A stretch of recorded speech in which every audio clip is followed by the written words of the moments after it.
So what makes a compelling villain? One word: empathy.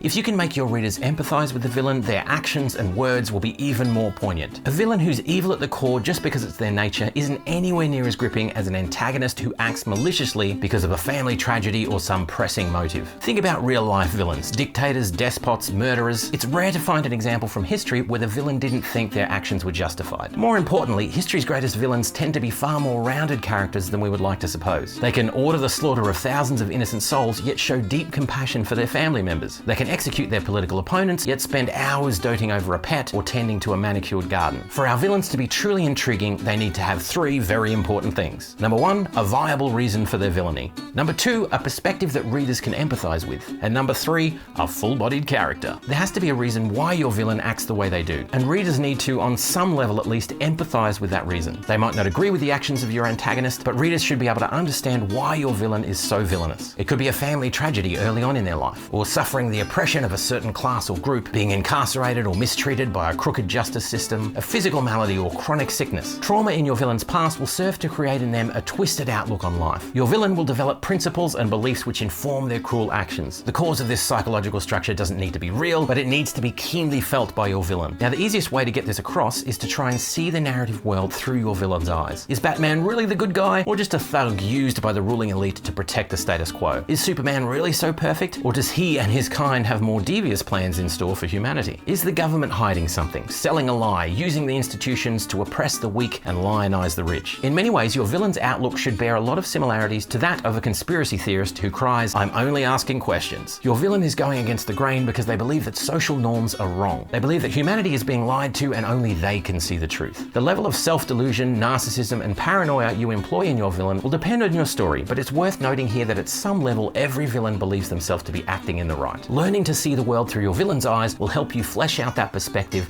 and write in a way which allows readers to understand and to some degree empathize with your villain. The temptation when writing a nefarious character is to limit their words and actions to their dark deeds. We want our villains to be especially wicked so we can keep them tightly locked within the boundaries of sinful acts and foul utterances. But if you really want your villains to be evil, give them depth. Show them being kind to neighbors and doting on their children. Have them lovingly stroke a pet beagle or work at a homeless shelter on weekends. Knowing your villain has the capacity for love makes their heinous acts that much more intense. Not only will your readers understand your villain, but they'll also find themselves occasionally admiring or at least acknowledging their good deeds. That confusion and ambivalence is what turns a good villain into a great one. This is one reason why so many people are infatuated with true crime stories. We honestly can't fathom how a human being can be kind on the one hand and savagely brutal with the other. We want our villains to be pure evil because that's easy to categorize, but the real world rarely offers such simplicity. Murderers and dictators are more than just the sum of their crimes, and that thought confuses, infuriates, and enthralls us. Balancing the elements of a great villain isn't easy. You'll need to throttle forward in places and pull back in others. You'll have to carefully choose which biographical details to reveal and when. You'll want readers to empathize with your villain, but not necessarily fall in love with them. It's a balancing act